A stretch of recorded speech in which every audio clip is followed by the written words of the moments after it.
In this video, I'm going to discuss how the Eastern State Penitentiary came to fruition.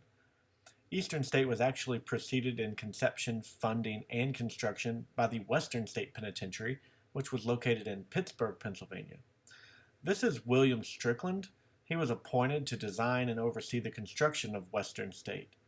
His design was an 8-sided perimeter wall with cells that were situated along the outer wall facing into a central courtyard. Western State was actually built or opened in 1826, so just a few years before the Eastern State Penitentiary opened in 1829. When it opened, the flaws of the Western State Penitentiary were immediately apparent.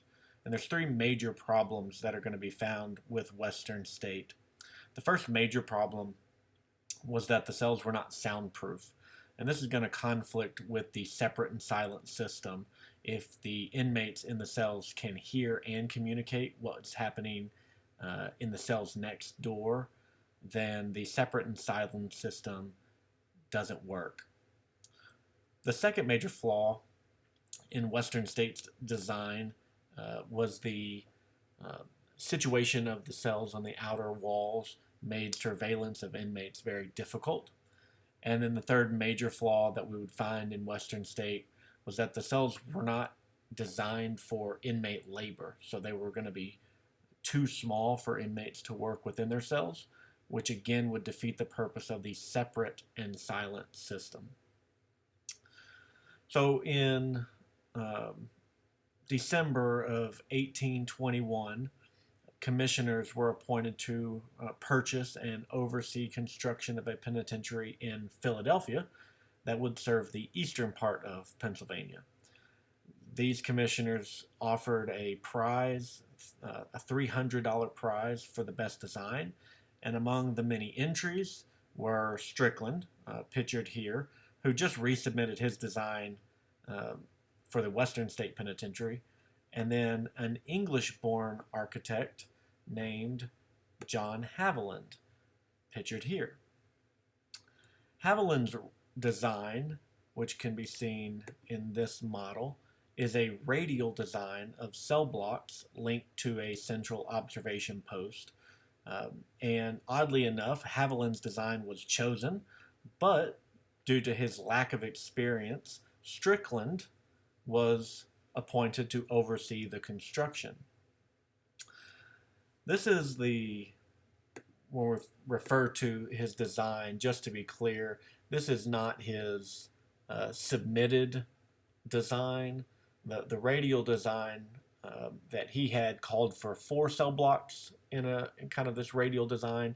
This model is actually the prison as it would have been built starting in 1829, and construction would have finished in 1836. So we're going to talk a little bit about this early model. I'm going to use the word design often. This was not how it was originally intended to look, and we'll talk more about that in a separate video.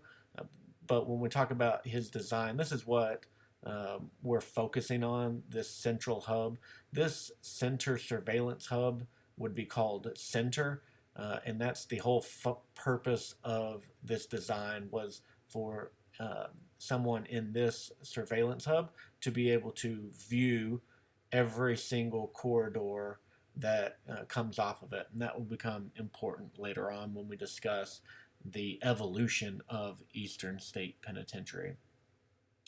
But back to the construction. Again, Haviland, his design wins out, but William Strickland is actually chosen to oversee the project. In 1822, Strickland's lack of cooperation caused the Commissioners Committee to replace him and put Haviland back in charge, or responsible for overseeing construction. And then in the construction, we're going to have a little bit of a controversy leading up to the opening of Eastern State in 1829. First, an investigation report into Western State Penitentiary was released in 1826, right after that prison opened.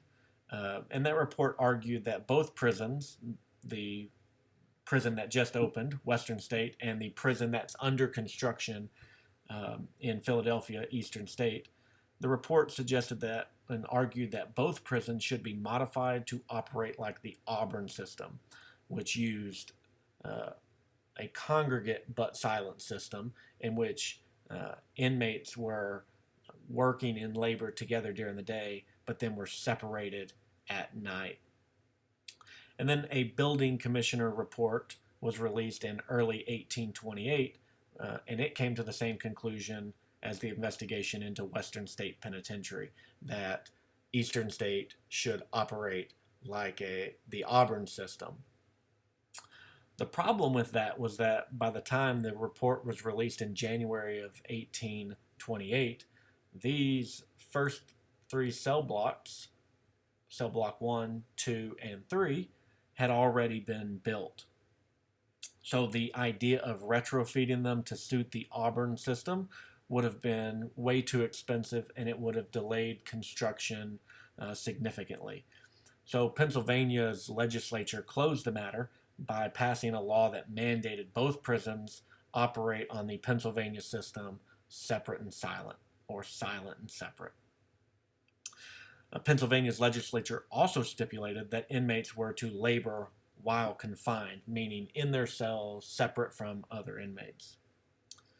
And as we already mentioned, Western State was not designed for that labor within the cells. The cells were too small. So Western State also lacked sanitary facilities. They lacked proper ventilation.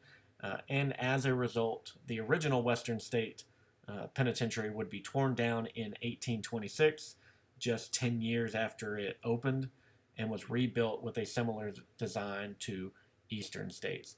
So due to that kind of history, we're going to see the Eastern State Penitentiary be the model within the Pennsylvania system moving forward. Again, I've touched a little bit about this design. We're going to come back in the next video and talk more about some of these key features.